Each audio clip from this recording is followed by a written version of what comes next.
ఆరోగ్యమే మహాభాగ్యం. ప్రజలు ఆరోగ్యంగా ఉంటేనే జీవనశైలి సంతోషకరంగా ముందుకు సాగుతుందని ముండూరు విశాల సహకార పరపతి సంఘం చైర్పర్సన్ కొడకళ్ల శివమణి అన్నారు. దెందులూరు నియోజకవర్గం పెదవేగి మండలంలోని ముండూరు గ్రామంలో దెందులూరు శాసనసభ్యులు చింతమనేని ప్రభాకరరావు ఆదేశాల ప్రకారం సంఘ కార్యాలయంలో ఉచిత మెగా వైద్య శిబిరం ఏర్పాటు చేశారు. విజయవాడకు చెందిన ప్రముఖ సెంటినీ హాస్పిటల్ నేతృత్వంలో వైద్యులు రోగులకు ఉచితంగా పరీక్షలు నిర్వహించి సేవలు అందించారు. మా చింతమనేని ప్రభాకరరావు ఆధ్వర్యంలో ఈరోజు ముండూరు గ్రామం ముండూరు సహకార పరపతి సంఘంలో ఈరోజు మెడికల్ క్యాంప్ అనేది ఏర్పాటు చేయడం జరిగింది. ఇవాళ జీవన శైలిలో ఎవరి కాళ్ళు పనివృత్తుల మీద బిజీగా ఉంటూ ఆరోగ్యాన్ని అశ్రద్ధ చేస్తూ బీపీనే కానివ్వండి, షుగరే కానివ్వండి, మనకు తెలియకుండానే మన బాడీని అవి ఇబ్బంది చేస్తుంటే మనకి బీపీ షుగర్ గుర్తించడానికి అవి మన బాడీలో డ్యామేజ్ చేస్తున్నాయి.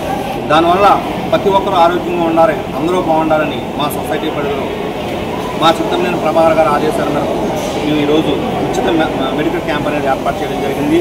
ఈ యొక్క ఉచిత మెడికల్ క్యాంపులో ఏదైతే మన ఆంధ్రప్రదేశ్లోనే హాస్పిటల్లో మొట్టమొదటి స్థానంలో ఉన్న విజయవాడ సెంటినీ హాస్పిటల్ నుంచి ప్రముఖ గుండె వ్యాధి డాక్టర్ గారైన గోల్డ్ మెడలిస్ట్ అయిన మన డాక్టర్ రాజు చంద్ర గారు, అదేవిధంగా మన మాధురి మేడం గారు కార్డియాలజిస్ట్, సీనియర్ కార్డియాలజిస్ట్ గారు, అదేవిధంగా బ్రెయిన్లో ఎటువంటి సమస్యలు వచ్చినా మరవకగా ఎన్నో బ్రెయిన్ సర్జరీలు చేసి ఎంతోమందికి పూర్వ జీవితాన్ని కల్పించిన ఫేమస్ అయిన మన డాక్టర్ కాగిత రాకేష్ గారు, అదేవిధంగా మన భావన మేడం గారు న్యూరాలజిస్ట్ గారు, ఇలా నలుగురు డాక్టర్స్ గారు ఈరోజు మండూరు సొసైటీ క్యాంప్ మేము తీసుకురావడం జరిగింది. నిజంగా వారికి చాలా అంటే చాలా బిజీ. ఇవాళ ఖాళీ లేని టైం అక్కడ ఎంతోమంది పేషెంట్లతో బిజీ రాత్రి 3 గంటల దాకా వాళ్ళు అక్కడ పేషెంట్లు వైద్యం చేస్తున్నారు.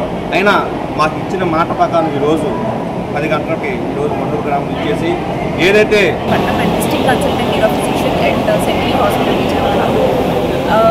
ఇవాళ ఈ కార్యక్రమం నిర్వహించినందుకు ముఖ్యంగా చింతమనేని ప్రభాకర్ గారికి, కొనకళ్ల శివమణి గారికి నా కృతజ్ఞతలు తెలుపుకుంటున్నానండి.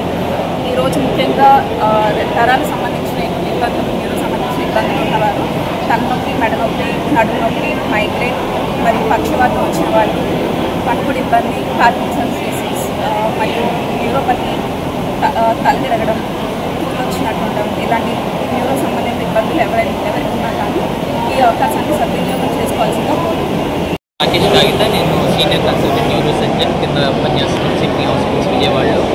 సో మెయిన్గా బ్రెయిన్ పరంగా స్ట్రోక్లు అవ్వనివ్వండి, హెడ్ ఇంజరీస్ అవ్వనివ్వండి, చాలామందికి అపోహ ఏంటంటే బ్రెయిన్ ఒకసారి మనకు డ్యామేజ్ అయితే మళ్ళీ రాదు, పడిపోయిన చెయ్యి కాదు రాదు అని చాలా అపోహలో ఉంది. అది నిజం కాదు. ఎర్లీగా వస్తాయి, వితిన్ 4 hours కనుక మనకు ఎర్లీగా హాస్పిటల్ తీసుకురాగలిగితే ఎంతో మందిని కాపాడుతున్నాము. సో ఆ అవేర్నెస్ ఇలాంటి హెల్త్ క్యాంప్స్లో